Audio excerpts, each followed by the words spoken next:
মাৰ্ঘেৰিটা মহকুমাৰ অন্তৰ্গত অসম অৰুণাচলৰ সীমা সমস্যা সমাধানৰ দাবীত আজি লেখাপানীত অসমৰ বিভিন্ন জাতীয় জনগোষ্ঠীৰ সংগঠনসমূহে ঐক্যবদ্ধভাৱে বিক্ষোভ কাৰ্যসূচী ৰূপায়ণ কৰে। তেজ দিম কিন্তু মাটি নিদিওঁ এনে শ্লোগানেৰে ৰাজপথ উত্তাল কৰে। অসম চৰকাৰক তেওঁলোকে দাবী জনায় যে মাটি কোনোপধ্যে অৰুণাচলক যাতে নিদিয়ে, অন্যথা তেওঁলোকে অৰ্থনৈতিক অৱৰোধ কৰিব বুলি হুংকাৰ প্ৰদান কৰে।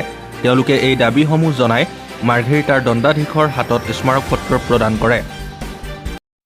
অসমৰ অন্তৰ্গত অসম আৰু অৰুণাচলৰ যি সীমা বিবাদ, এই সীমা বিবাদ সমস্যা সমাধানৰ দাবীত মাৰ্ঘেৰিটা মহকুমাৰ বিভিন্ন জাতীয় আৰু জনগোষ্ঠীয় দল সংগঠনৰ যি ঐক্যবদ্ধ সংগ্ৰাম, এই ঐক্যবদ্ধ সংগ্ৰাম ইতিমধ্যে আৰম্ভ হৈছে। আমাৰ খুবেই স্পষ্ট কথা যে অসমৰ 1 ইঞ্চি ভূমিও অৰুণাচল প্ৰদেশক এৰি দিয়া নহ'ব। আমি দেখিবলৈ পাইছোঁ যে আমাৰ মাৰ্ঘেৰিটাৰ বিধায়ক ভাস্কৰ শৰ্মা ডাঙৰীয়া যিহেতু এতিয়া এছেম্বলি চলি আছে, কিন্তু এনে ক্ষেত্ৰত কিন্তু এছেম্বলিত আজি তাৰিখলৈকে ভাস্কৰ শৰ্মা ডাঙৰীয়া কিন্তু এই সমস্যা সমাধানৰ দাবীত আজি তাৰিখলৈকে তেওঁ এটা প্ৰশ্ন উত্থাপন কৰা নাই। আজি তেওঁ মৌন হৈ আছে।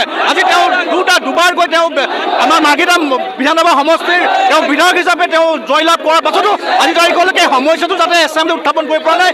আজি এই আন্দোলনস্থলীৰ পৰা আমি ভাস্কৰ শৰ্মা ডাঙৰীয়াক গৰিহণা দিছোঁ। দ্বিতীয়তে আমি ক'ব বিচাৰিছোঁ যে অসমৰ চাণক্য খ্যাত অসমৰ মুখ্যমন্ত্ৰী হিমন্ত বিশ্ব শৰ্মা ডাঙৰীয়াই কিন্তু আজি এই অসম আৰু অৰুণাচলৰ যি সীমা বিবাদ, এই সীমা বিবাদ সমস্যা কিন্তু সমাধানৰ ক্ষেত্ৰত কিন্তু কোনো ধৰণৰ গুৰুত্ব আৰোপ কৰা নাই। আমি জানো যে চাণক্য এনে এজন ব্যক্তি আছিল যি ভাৰতখন তেওঁ একত্ৰিত কৰিব বিচাৰিছিল, গোটেই ভাৰতখন তেওঁ নিজৰ কব্জালৈ আনিব বিচাৰিছিল। আৰু আমাৰ আন এজন চাণক্য যিজন অসমৰ মুখ্যমন্ত্ৰী, তেওঁ নিজৰ বেডৰুমটো এৰি দিবলৈ লৈছে। মাথি নিদিওঁ। আমি অৰুণাচল চৰকাৰকে বা আৰু অসম চৰকাৰক অৱগত কৰিব বিচাৰিছোঁ। আজি আমি ত্যাগ মৌজাৰ সকলো দল সংগঠন আজি উপস্থিত হৈ আমি এই ভূমি বিবাদৰ পক্ষে আজি আমি থিয় হৈছোঁ। আমি প্ৰথম কথা, অৰুণাচলক আমি কোনো পক্ষেই মাটি এৰি দিব নোৱাৰোঁ, সেইটো প্ৰথম কথা।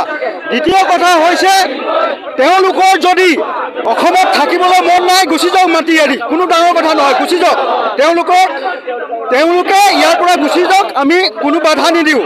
আৰু অসম চৰকাৰকো আমি সকীয়াই দিছোঁ।